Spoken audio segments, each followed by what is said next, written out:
사무엘상 9장 25절 봉독합니다. 그들이 산당에서 내려 성읍에 들어가서는 사무엘이 사울과 함께 지붕에서 담화하고 그들이 일찍이 일어날새 동틀 때쯤이라. 사무엘이 지붕에서 사울을 불러 이르되 일어나라, 내가 너를 보내리라 하매 사울이 일어나고 그 두 사람 사울과 사무엘이 함께 밖으로 나가서 성읍 끝에 이르매 사무엘이 사울에게 이르되 사환에게 우리를 앞서게 하라 하니라. 사환이 앞서가므로 또 이르되 너는 이제 잠깐 서 있으라, 내가 하나님의 말씀을 내게 들려주리라 하더라. 아멘.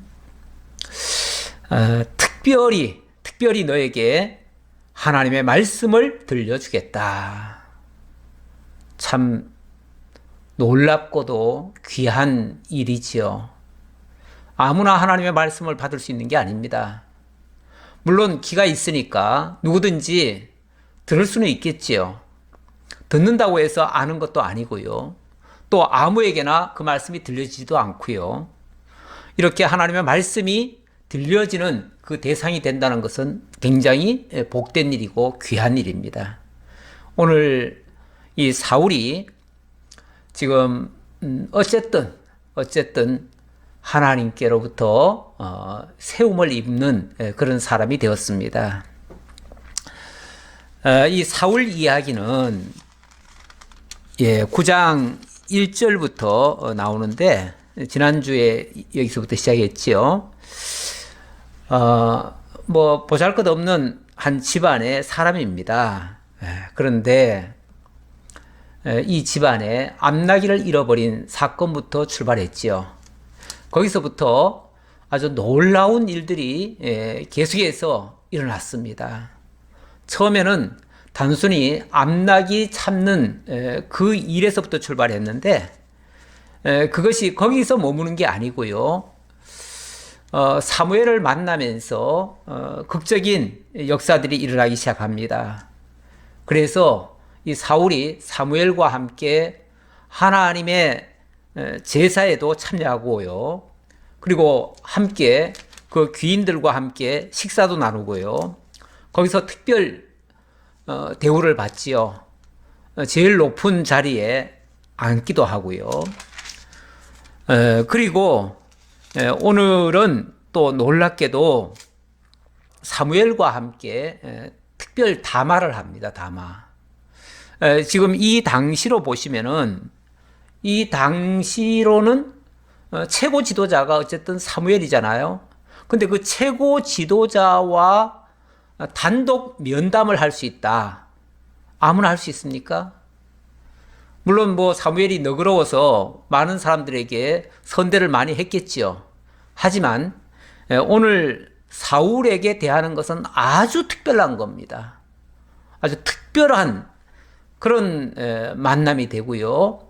이거는 우연이 아니었습니다. 우연이 아니었고요. 하나님께서 미리 알게 해주신 대로 이 사무엘이 그 하나님의 뜻을 받들어서 지금 사울과 대면을 하는 겁니다. 이 단독 면담을 했습니다. 식사한 다음에, 식사도 아주 특별하게 했죠. 다른 사람보다도 더 우월하게 대우를 받아가면서 식사를 마쳤습니다.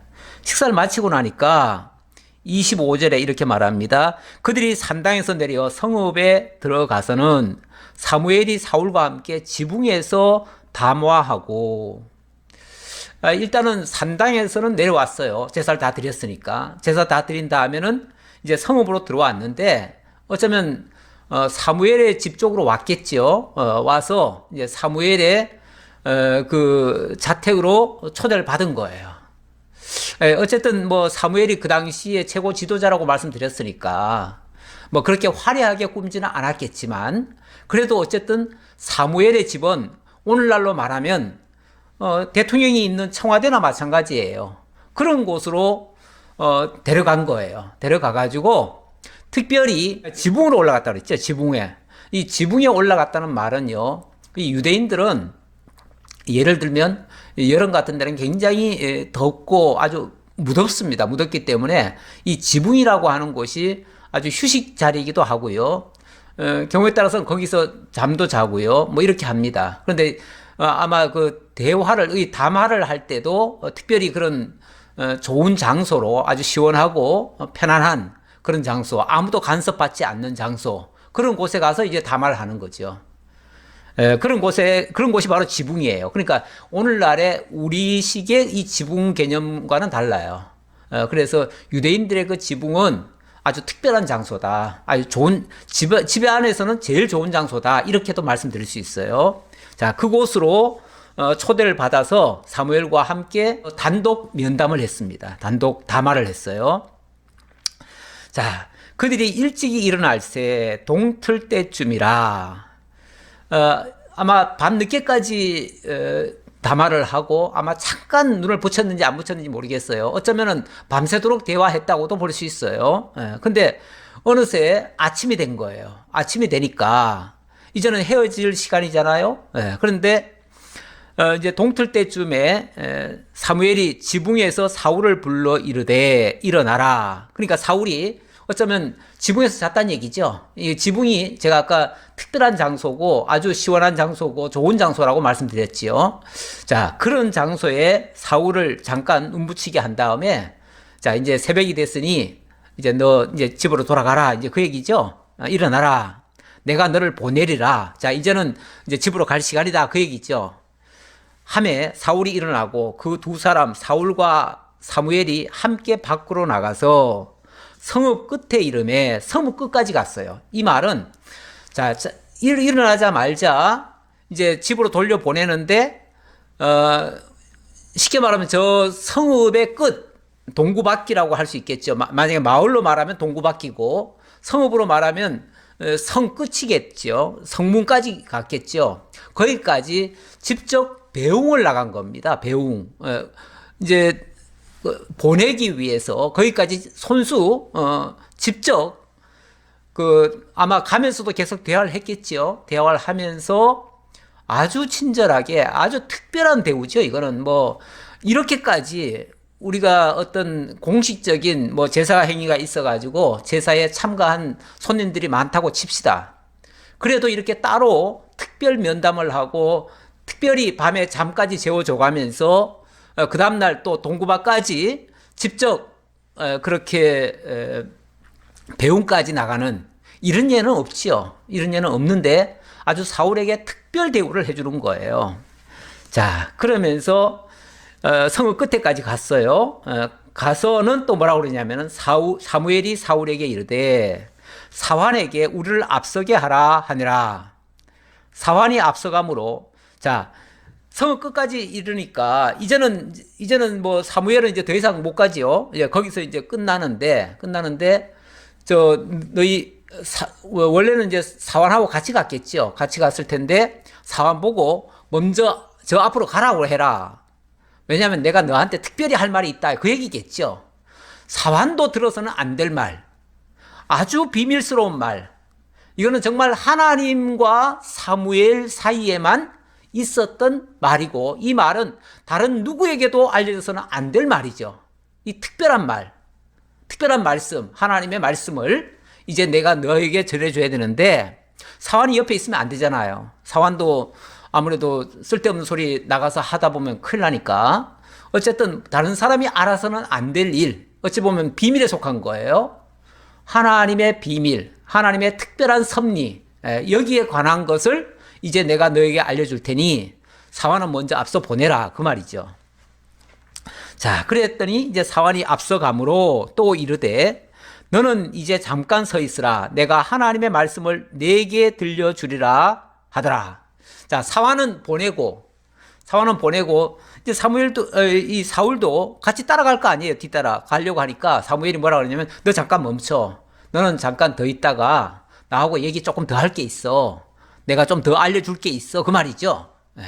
그러면서 정말 이제 누구도 없는 상태에서 아주 특별한 이제 뭔가를 하려고 해요. 뭔가를 하려고 지금 모든 사람을 다 물린 거예요. 사무엘을 뭐 보좌하려고 누가 따라 나온 사람도 없었겠죠. 없었고 또 사환이 있었지만 사환은 보내버렸고 이제 유일하게 사무엘과 사울 딱 두 사람만 있습니다. 딱 두 사람만 있는데 자 10장 1절에 보니까 이에 사무엘이 기름병을 가져다가 사울의 머리에 붓고 입맞추며 이르되 여호와께서 내게 기름을 부으사 그의 기업의 지도자로 삼지 아니하셨느냐.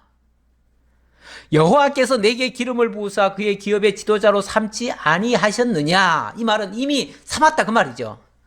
예, 이미 삼았다. 벌써 여호와께서 너를 이스라엘의 지도자로 벌써 삼았다 그 얘기예요. 삼았다. 삼았는데 하나님이 벌써 삼았기 때문에 내가 기름을 너에게 붓겠다 그 말이죠.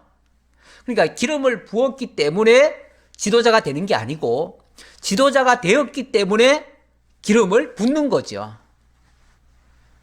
요즘도 이 기름 부어서 직분을 주는 예가 좀 있지요. 우리 지교회로 말하면은 장로나 안수집사 기름을 붓지요. 기름을 부으면은 그 기름을 부었기 때문에 요즘은 사실 기름이라고 표현하면 좀 안 되겠네요. 지금은 기름이 아니라 지금은 이제 안수를 하죠. 안수. 안수를 하는데 이 안수를 일종의 기름과 같은 성격으로 이해를 하지요. 그래서 제가 그냥 같이 표현을 했는데 자, 요즘은 일단 안수를 했다고 칩시다. 그러면은 안수를 했기 때문에 장로가 되고 안수를 했기 때문에 안수집사가 되는가?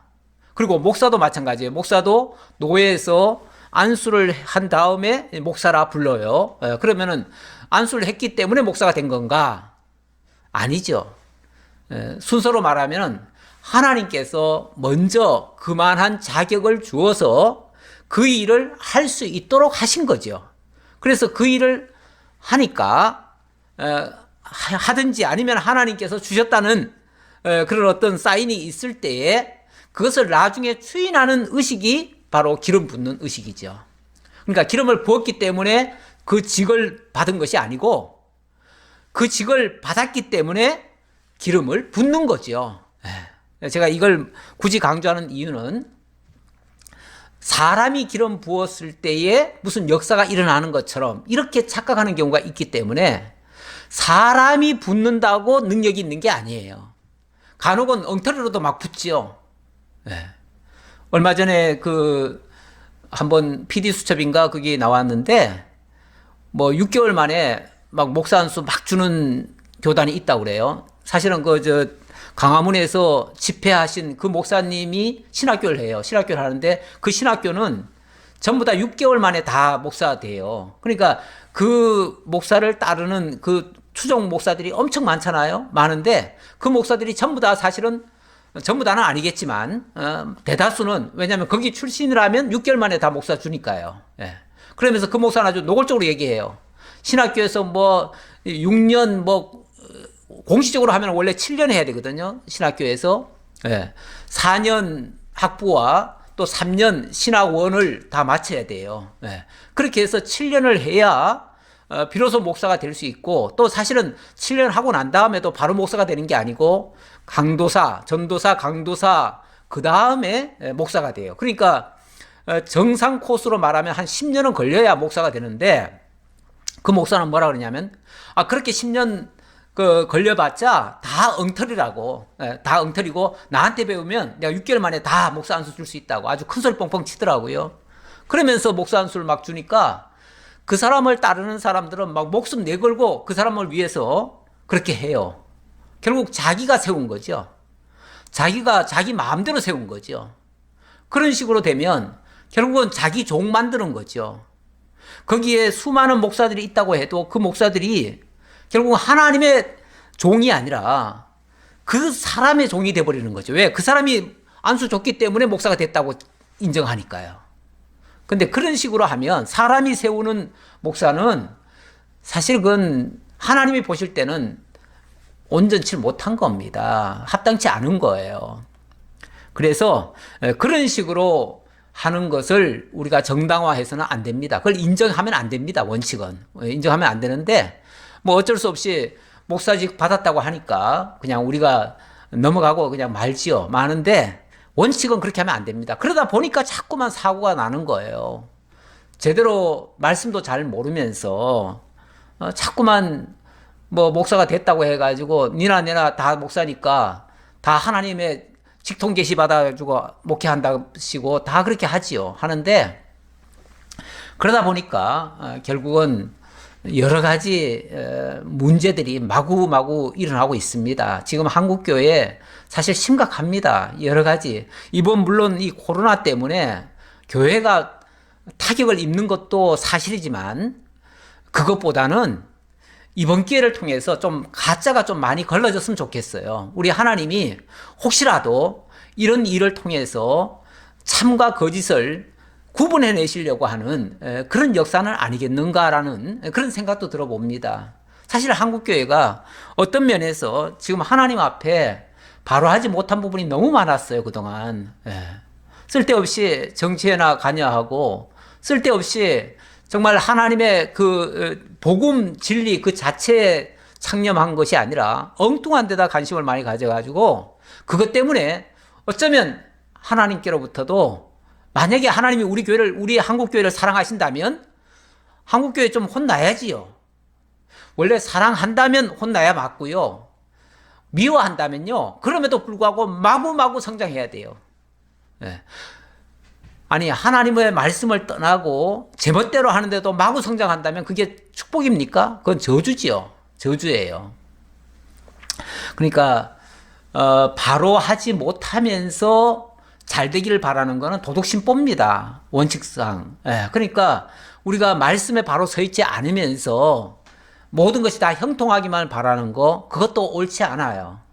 차라리 잘못됐으면 잘못된 거에 대한 사실은 진노도 받아야죠. 원칙은. 복만 받을 생각합니까? 누가 그랬나요? 욥이 그랬죠. 욥이 그 참 이해할 수 없는 여러 가지 그 재난들, 고통들, 악한 일들이 마구마구 연거푸 일어났지요. 일어났을 때에 사람들은 그렇게 말합니다.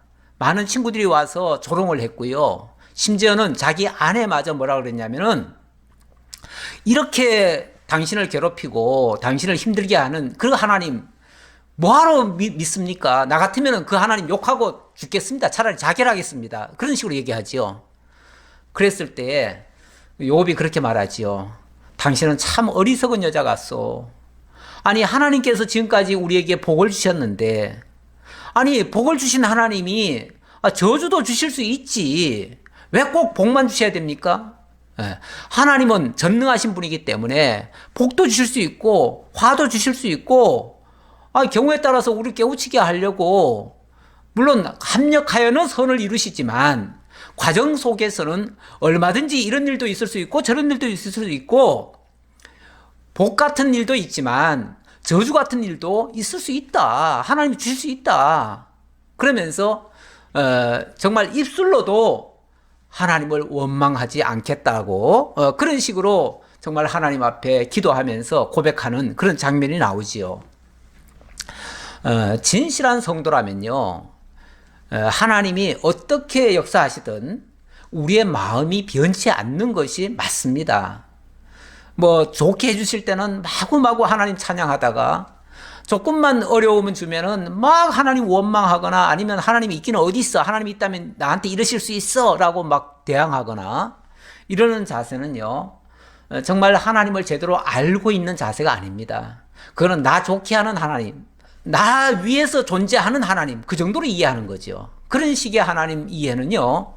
올바른 자세가 아니에요. 정말 이 놀라운 일 아닙니까? 사무엘이 갑자기 아무도 없을 때 갑자기 기름병을 붓습니다. 그래가지고 기름을 부어서 아예 지도자로 세워버리는 거예요. 물론 이것이 공식적으로 인정받기까지는 나중에 백성들 앞에 선포가 돼야 되겠죠. 그러나 그러기 전에 먼저 하나님이 이런 역사를 하게 하셨다는 거. 그러니까 공식적으로 나오는 거는요. 그거는 나중에 추인하는 거예요. 추인. 나중에 인정받는 거예요. 모든 사람들에게 공포하는 거예요. 그건 공포식이에요. 그래서 우리들이 정말 하나님 앞에 어떤 직분을 받았다는 것도 꼭 안수를 받았기 때문이 아니라 그 이전부터 벌써 하나님께로부터 그러한 감동과 그런 어떤 역사가 있었기 때문에 결국은 세움을 입는다는 거 기억하시기 바랍니다. 자, 2절입니다.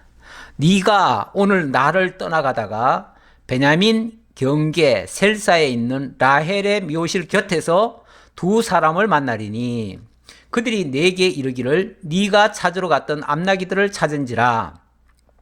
내 아버지가 암나기들의 염려는 놓았으나 너희로 말미암아 걱정하여 이르되 내 아들을 위하여 어찌하리요 하더라 할 것이요.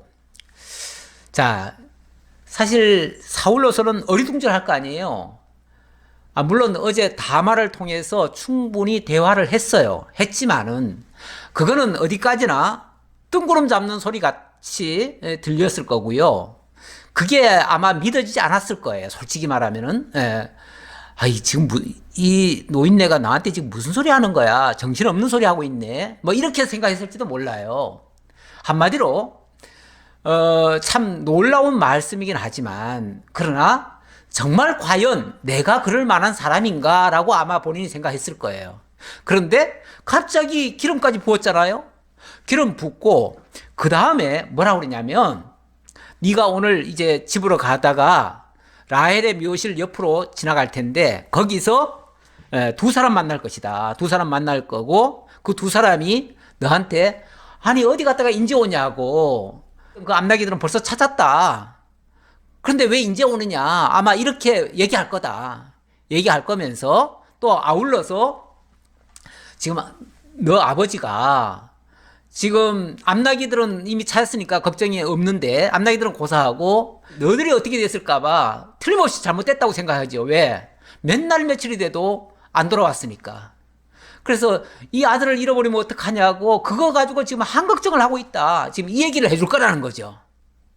이게 갑자기 왜 이 말이 나올까요?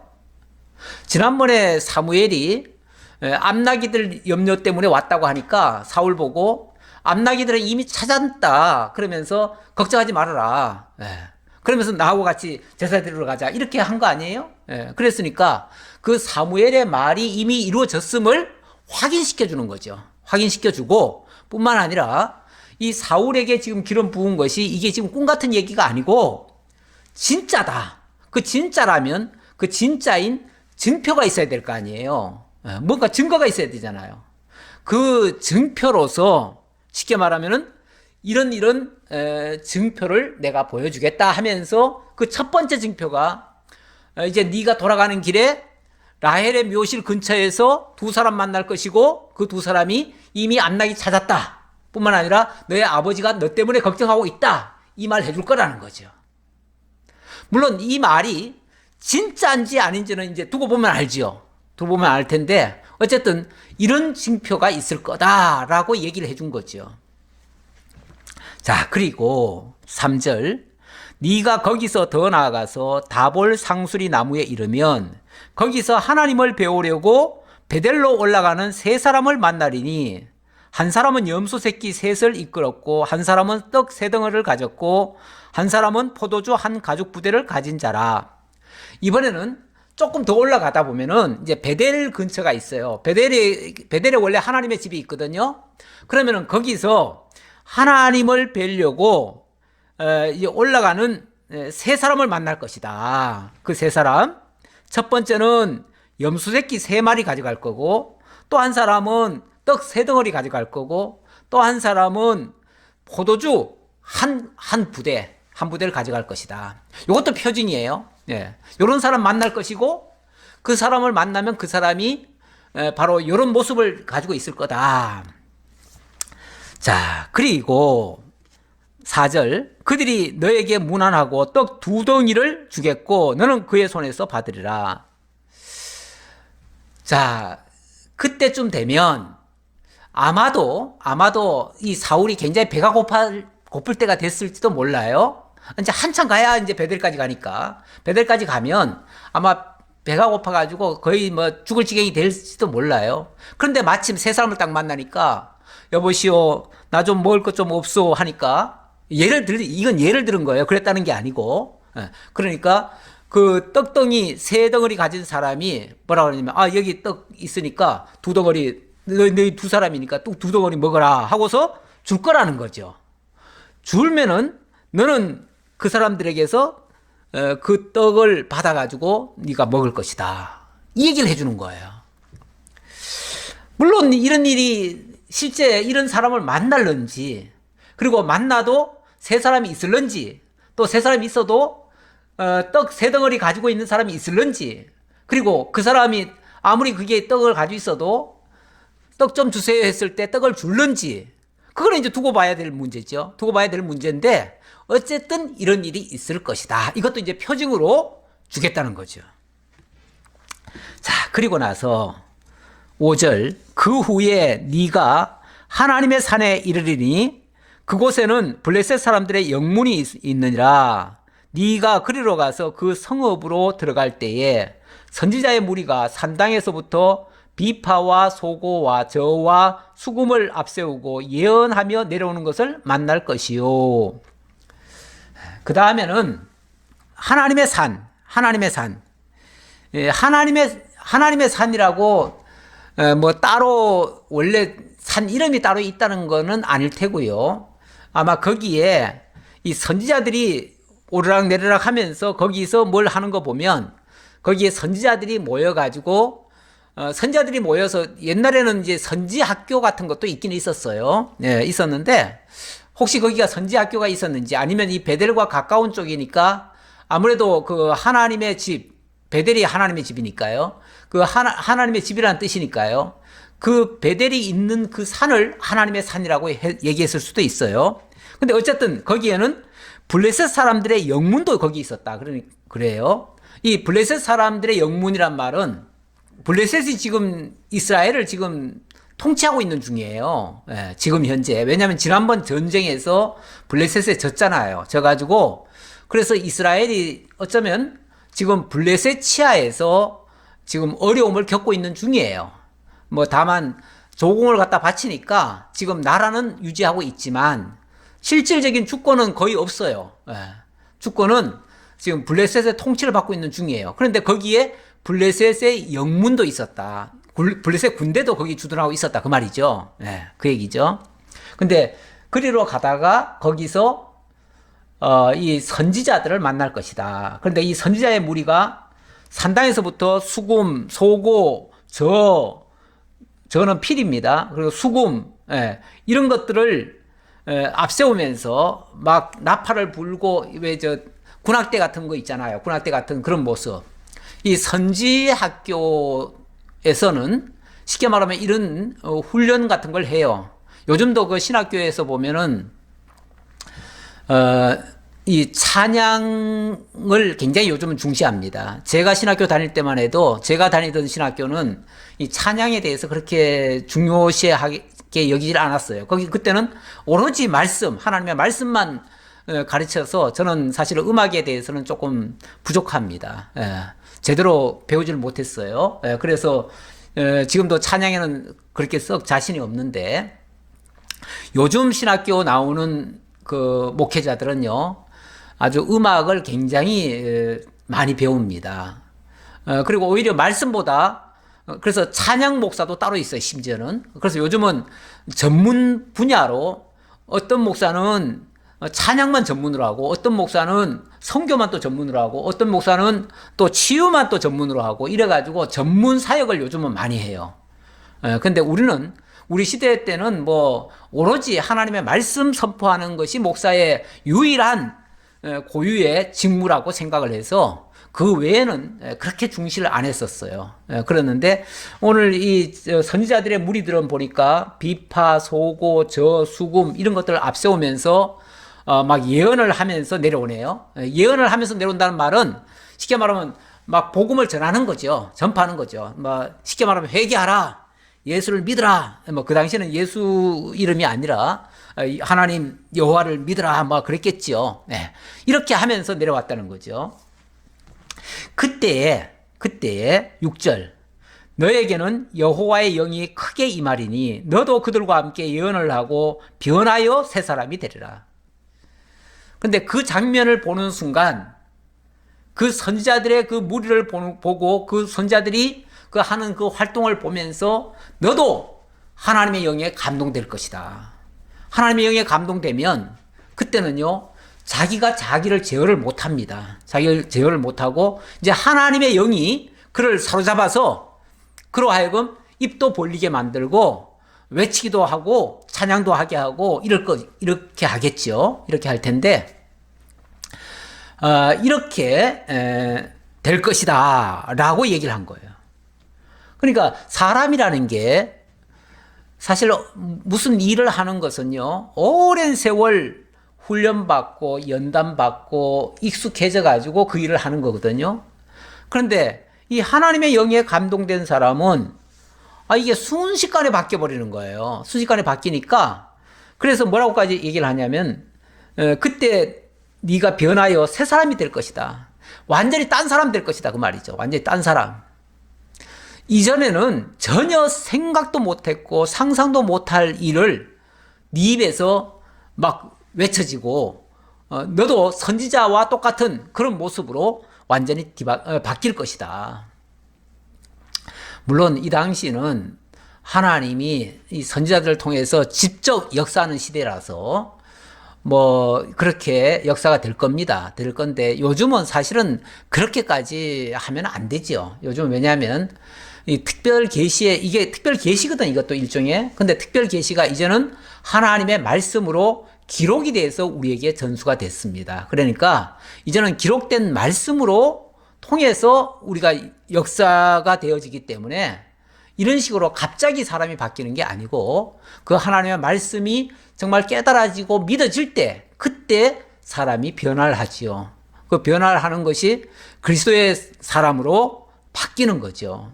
이렇게 해서 지금은 이렇게까지 변하는 모습이 아니지만 이 당시는 그럴 수가 있고요. 또 특히 이 사울에게는 그런 어떤 학습의 기회가 따로 있는 게 아니고요. 아주 특별 역사로 일어나요.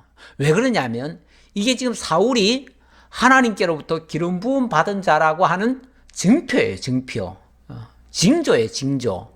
그래서 징조로 보여주는 거니까 특별 역사가 나타나는 거죠. 그러니까 그 징조라는 걸 명심하시기 바랍니다. 자, 7절. 이 징조가 내게 임하거든 너는 기회를 따라 행하라. 하나님이 너와 함께 하시느니라. 보세요. 자, 지금까지 몇 가지 얘기했죠? 벌써. 처음에 그 암나기 그 이제 두 사람 만나가지고 암나기 찾는다. 그 다음에 세 사람 만나가지고 뭐 염소 새끼와 떡 세 덩어리 줄 것이다. 그 다음에는 또 떡을 요구하면은 떡 두 덩어리를 줄 것이다. 그 다음에는 하나님의 산에 올라서 블레셋 영문이 있는 곳으로 가서 거기 선지자들 만날 것이다. 그리고 그 선지자들 만나고 나면은 하나님의 영이 임해가지고 너도 완전히 새 사람이 될 것이다. 뭐 언뜻 제가 꼽아봤는데 한 5가지 정도 되네요. 뭐 그 이상 되겠죠. 엄청나게 많은 징조들이 나타날 것입니다.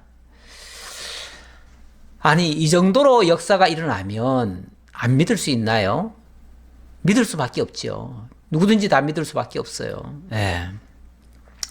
자, 그러면서 너는 나보다 앞서 길갈로 내려가라. 내가 너에게로 내려가서 번제와 화목제를 드리리니 내가 네게 가서 네가 행할 것을 가르칠 때까지 7일 동안 기다리라. 자, 그리고 이제 마지막. 자, 이런 징조들이 다 보이고 나면 이게 지금 하나님이 너를 기름 부어 지도자로 세웠다는 증표잖아요. 확실한 증표니까. 그러거들랑 네가 그것이 확실히 믿어지거들랑 너는 그때 길갈로 내려가라. 길갈에는 또 여호와의 집이 있지요. 그 길갈에 있어요. 자, 그러면 거기로 내려가라. 거기서 번제와 화목제를 드릴 것이다. 너를 위해서 이제 번제와 화목제를 드릴 것이다. 그런데 내가 너에게 가서 네가 행할 것을 가르칠 때까지 7일 동안은 좀 기다려라. 그 7일 동안을 좀 기다리래요. 그러니까 지금 이 길로 바로 가가지고 바로 길갈로 가라는 게 아니라 일단은 집으로 가야죠. 집으로 가서 한 7일 정도 기다렸다가 7일 후에 쉽게 말하면 그 길갈로 와라 그 말이죠. 그때 너도 거기서 만나자 이렇게 얘기를 하는 거죠. 이야, 우리 하나님 정말 너무너무 세세하게 사울을 세우시면서 확증을 주시고 하나님의 일꾼으로 쓰시려고 역사를 하십니다. 역사를 하시는데 그게 너무 세밀하죠. 자, 9절.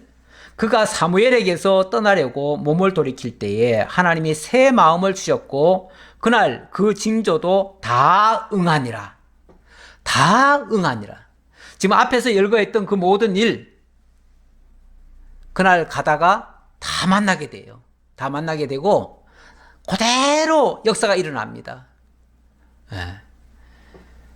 결국 이 선지자 사무엘의 말이 하나도 땅에 떨어지지 아니하고 하나님의 말씀 100% 그대로 가감없이 증거되었고 증거된 그 말씀은 또 땅에 떨어지지 아니하고 그대로 역사가 이루어지는 겁니다. 그래서 하나님의 말씀은 살았고 정말 운동력이 있고 그대로 역사되어지는 정말 살아있는 참 진리의 말씀인 것을 알 수가 있습니다. 자, 어떻게 이루어지는가 봅시다. 다 이루어졌다라고 했고요. 다 응하니라 했으니까 아마 앞에서 했던 거를 자세하게 다 얘기하지는 않는 것 같아요. 10절입니다. 그들이 산에 이를 때 선지자의 무리가 그를 영접하고 하나님의 영이 사울에게 크게 임함으로 그가 그들 중에서 예언을 하니 전에 사울을 알던 모든 사람들이 사울이 선지자들과 함께 예언함을 보고 서로 이르되 기스의 아들에게 무슨 일이 일어났느냐 사울도 선지자들 중에 있느냐 하고 하나님의 영이 사울에게 크게 임함으로 그가 그들 중에서 예언을 했다. 실제 그 역사가 일어난 겁니다. 일어나서 사울이 갑자기 하나님의 영에 감동이 돼가지고 막 예언을 하기 시작하는 거예요. 그랬더니 전에 사울을 알던 모든 사람들이 깜짝 놀란 거예요. 아니 저 사람 사울 아니야? 사울이 왜 갑자기 저렇게 선지자가 됐지? 언제부터 선지자가 됐지? 그렇죠. 다 놀랄 일이죠.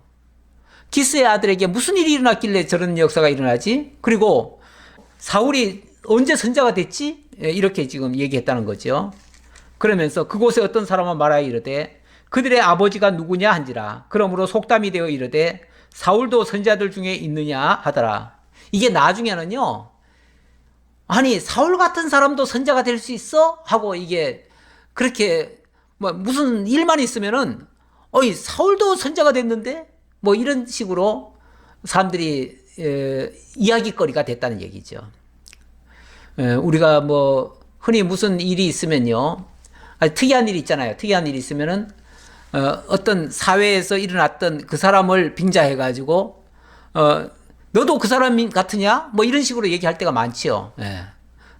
너도 저 사람처럼 된 거냐? 이러면서 그것이 마치 정설이 된 것처럼 그런 얘기를 하는 경우가 있어요. 지금 그런 뜻으로 하는 말이에요. 사울이 예언하기를 마치고 산당으로 가니라. 사울의 숙부가 사울과 그의 사환에게 이르되 너희가 어디로 갔더냐? 사울이 이르되 암나기들을 찾다가 찾지 못함으로 사울에게 갔었나이다 하니 사울의 숙부가 이르되 청하노니 사무엘이 너희에게 이런 말을 내게 말하라 하니라. 이제 어디 갔다 왔냐? 그러니까 암나기 찾다가 사무엘한테까지 갔다 왔습니다. 그랬더니 사무엘이 너희들한테 무슨 말 하더냐? 그 얘기 해라. 그러니까 그 말은 차마 못하지요. 차마 못하지요. 그래서 16절 사울이 그의 숙부에게 말하되 그가 암나기들을 찾았다고 우리에게 분명히 말하더이다 하고 사무엘이 말하던 나라의 일은 말하지 아니하니라. 그렇죠. 거기까지 얘기하면 안 되죠. 그래서 할 말은 하되 해서는 안 될 말은 안 한 거죠. 우리가 정직하게 말해야 된다고 해서 모든 것을 미주알 고주알 다 얘기해버리면요. 그 말을 듣는 사람이 상처 입을 수도 있고요. 놀랄 수도 있고요. 기절할 수도 있습니다. 그래서 우리가 남에게 말할 때는요, 좋은 말이면 다 해줘도 되겠지요.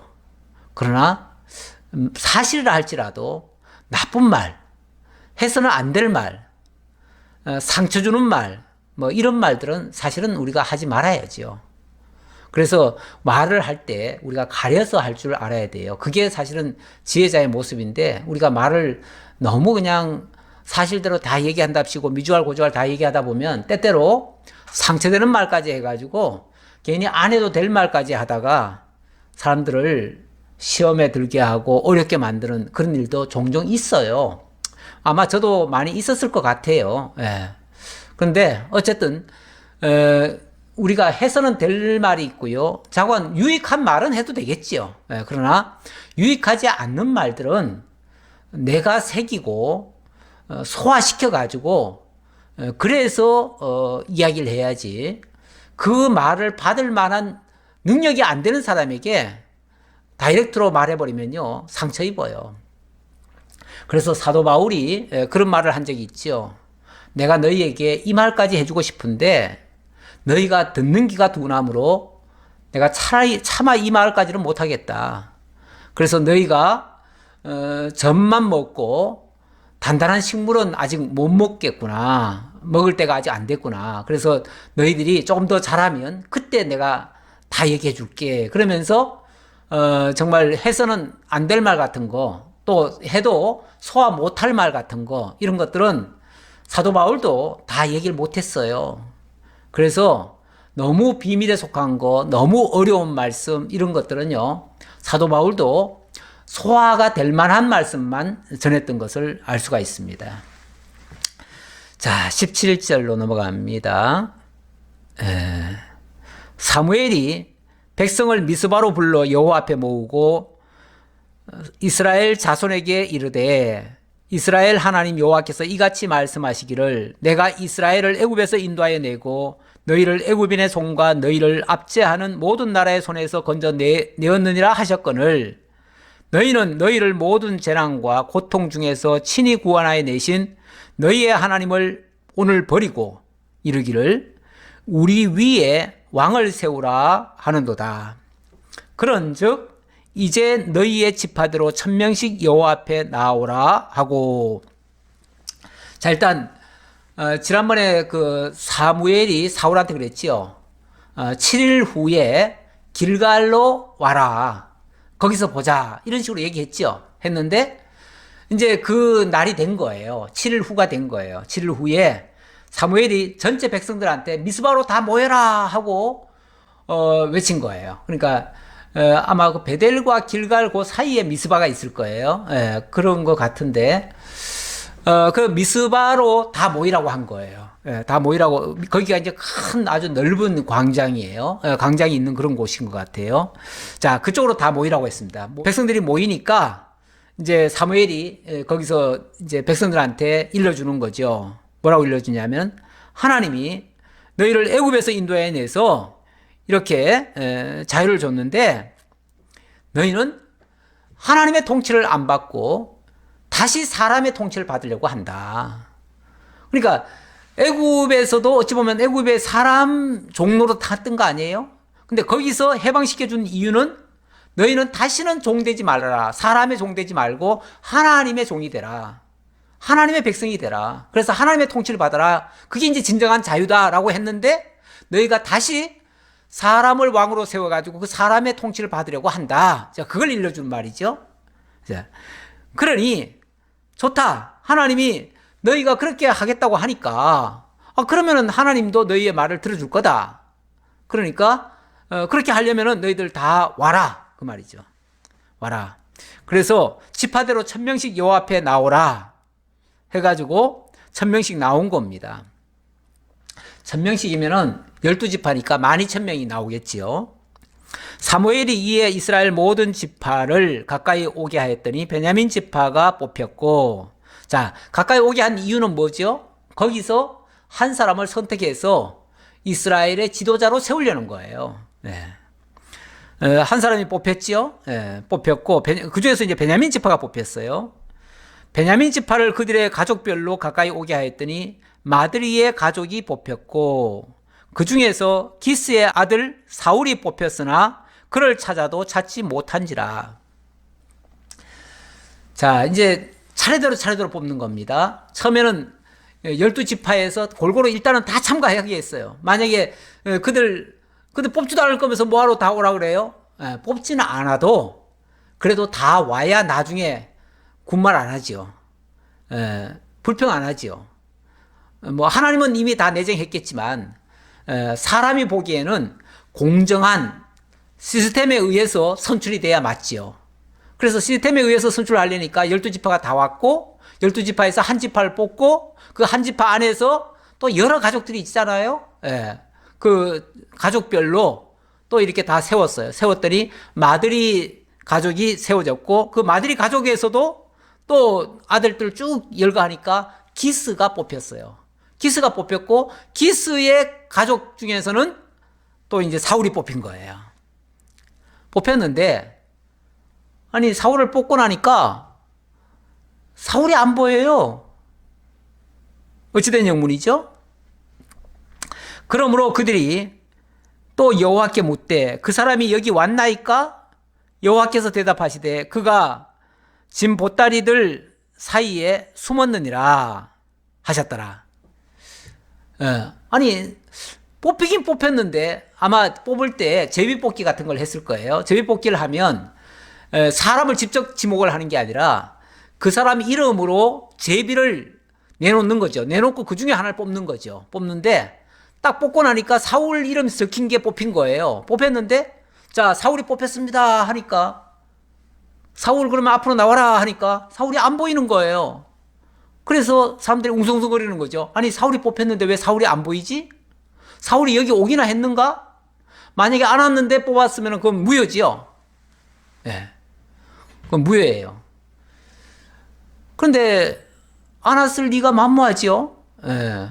근데 어쨌든 자관 지금은 안 보입니다. 안 보여요. 안 보이니까 아마 사무엘도 살짝 당황했을 거예요. 분명히 하나님께서 사울을 기름 부어서 세웠고 길갈로 일주일 전에 그렇게 가라고 했고 분명히 오늘 왔을 텐데 뽑았는데 안 보이니까요.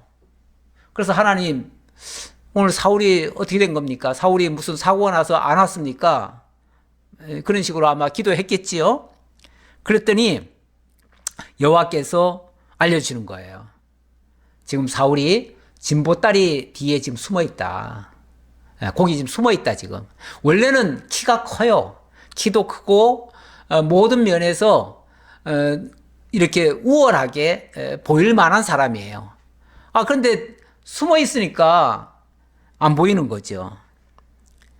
그들이 달려가서 거기서 그를 데려오매 그가 백성 중에 서니 다른 사람보다 어깨 위만큼 컸더라. 그러니까 이제 그 진보다리 사이에 있다. 그러니까 아마 사무엘이 그랬을 거예요. 아마 저 진보다리 뒤에 지금 숨어 있을 거다. 그랬더니 막 달려가가지고 짐들 놓아 있는 그 뒤로 가보니까 거기 진짜 숨어 있는 거예요. 그러니까 사울이 여기 있습니다 하고 이제 외쳐가지고 사울을 데려다가 왔지요. 와서 이제 백성들 앞에 딱 세우니까 다른 백성들과 딱 비교를 해보니까 어깨 위만큼 더 크더라 그 말이죠. 아주 잘생겼어요. 잘생겼고 신체 조건도 좋고 모든 면에서 우월해 보여요. 이야 정말 왕감이 탄생했구나. 아마 모두가 다 기뻐했겠지요. 사무엘이 모든 백성에게 이르되 너희는 여호와께서 택하신 자를 보느냐? 모든 백성 중에 딱 할 리가 없느니라 하니 모든 백성이 왕의 만세를 외쳐 부르니라. 백성 여러분들 지금 잘 보셨지요? 이 사람만한 사람이 있습니까? 이 사람 정말 하나님이 택하신 사람입니다. 그러니까 이제 그걸 인정받게 하려고 지금 하는 소리죠. 그랬더니 하나님이 택하여 세웠다고 하니까 만세 만세 왕 만세 이렇게 불렀다는 거죠. 왕 만세 불렀으면 왕 되는 거예요. 되는 거예요. 자 25절입니다. 사무엘이 나라의 제도를 백성에게 말하고 책에 기록하여 여호와 앞에 두고 모든 백성을 각기 집으로 보내매 사울도 기브와 자기 집으로 갈 때에 마음이 하나님께 감동된 유력한 자들과 함께 갔느니라. 자, 이렇게 해서 이 사울이 이제 하나님이 세우신 왕의 자격을 가진 사람입니다 라고 이제 공부했겠죠. 그러나 아직 공식적으로 왕이 된 건 아니죠.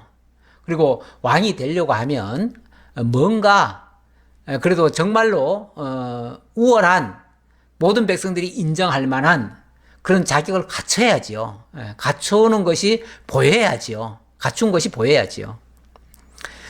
어쨌든 자, 이렇게 되니까 몇몇 사람들은 정말 하나님이 세우신 자가 맞겠구나 하고서 그를 따르는 자도 있고요. 또 한편에서는요, 아유, 저 친구가 무슨 왕감이야. 저 친구 얼마 전까지 우리 옆집에 살았는데 하면서 무시하는 자도 있지요. 왜 안 그렇게 했어요? 세상에는요, 모든 사람이 다 좋아하고 모든 사람이 다 싫어하고 이런 사람은 없어요. 좋아하는 사람도 있고 싫어하는 사람도 있기 마련이에요. 요즘 우리나라도 고위공직자들을 뽑는데 뽑아놓으면 뭐 그렇게 트집 잡을 게 많은지 어쨌든 조사해보면 또 나쁜 허점도 엄청 많고요. 실제로 또 많고 그런 사람이 과연 그런 일을 할 만할까? 근데 어쨌든 또 지도자는 그 사람에게 일을 맡기려고 뽑아놓거든요. 그렇다고 뽑아놓은 걸 갖다가 무조건 무시할 수도 없고 인정하자니 불편한 점이 많고 그러면은 그 사람이 정말 그런 자격이 있는지는요. 이제 어떤 성과를 보여줘야 알아요. 네, 그렇죠? 네. 나중에라도 만약에 일을 잘하면은 정말 잘 뽑았구나.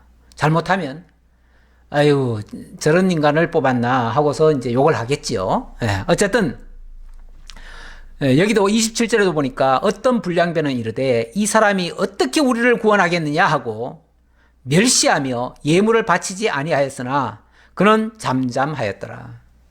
어떤 사람들은 대놓고 저까짓 게 무슨 왕이 된다고. 그 당시에 왕은요 한마디로 다른 걸 보는 게 아니고 지금 블레셋 치하에 있다 보니까 블레셋으로부터 구원을 해줘야 돼요. 구원해 줄 수 있는 사람, 그런 사람을 왕으로 세우고 싶은 거예요. 그런데 저까짓 게 무슨 블레셋 땅에서 우리를 구원해. 좀 아는 사람은 무시하겠죠. 껍데기 보고는 환영했을 수도 있겠지만 그러나 그 사람의 내막을 평소에 내막을 조금 아는 사람은 또 무시할 수도 있어요. 물론 거기에 대한 그래서 어떤 사람은 환영하고 어떤 사람은 무시했다 그 말이에요. 무시했는데 거기에 대해서 사울은 잠잠했대요. 뭐라고 평을 하든 나쁘게 얘기하든 좋게 얘기하든 그것 때문에 뭐 감동하거나 흥분하거나 이러지 않고 잠잠했대요. 사실은 잠잠한 게 무서운 겁니다. 뭐 사람이 화를 내게 하는데 불끈 화를 내면요 그런 사람은 별로 무서운 사람이 아니에요. 근데 아무리 갈가도 갈군다 그러나요? 갈궈도 잠잠한 사람, 별로 반응하지 않는 사람, 이런 사람이 진짜 무서운 사람이에요. 나중에 어떻게 할지 몰라요. 어쨌든 이 사울이 이런 백성들의 반응에 대해서 잠잠했다고 합니다. 우리 하나님 이 사울을 어떻게 사용하실는지 우리 다음 주에 또 이어서 살펴보도록 하겠습니다. 기도하겠습니다. 아버지 하나님 감사합니다. 우리 하나님께서 세우신 자 사울, 사람이 보기에는 참 훌륭해 보이는 부분도 있습니다. 또 이런 자를 하나님이 또 왕으로 또 허락하셨습니다. 이 자가 앞으로 어떻게 하는지는 우리 하나님의 예언의 말씀을 통해서도 저희가 짐작은 합니다. 이스라엘을 구원할 자라고 말씀하셨으니 이스라엘을 블레셋에서부터 구원해내는 그런 역할을 하는지는 모릅니다. 그러나 진정으로 하나님께 쓰임받고 선한 일을 하고 이스라엘을 반석 위에 든든하게 세워놓는 그런 자가 아니고 나중에 진짜로 오게 될 이스라엘 왕 다윗을 괴롭히는 그 악역을 또 담당하는 일까지 합니다. 아버지 하나님, 이러보건대 우리가 사람의 눈으로 모든 것을 판단하지 않고 평가하지 않고 우리 하나님의 시각에서 하나님이 하시는 일들을 살피고 하나님의 뜻에 순복할 수 있는 저희 모두가 되게 하옵소서. 함께 해주심을 감사드렸고 예수님 이름으로 기도하옵나이다. 아멘.